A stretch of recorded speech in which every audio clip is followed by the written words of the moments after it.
பாசமும் யாருமே இன்றி வாழ்ந்திடும் வீட்டினில் தெய்வம் இல்லை.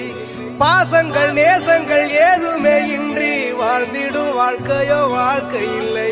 பிரிந்தே நாம் வாழ்கின்ற போதிலும் நினைவுகள் நம்மை சேர்த்திடுமே. அழகாய் பூ பூத்திட வேண்டிய வேர்கள் நீர் ஈர்த்திடுமே. இன்னொரு ஜென்மம் அது கிடைத்தாலும் கூட இதுபோல் ஒரு சொந்தம் கிடைத்திட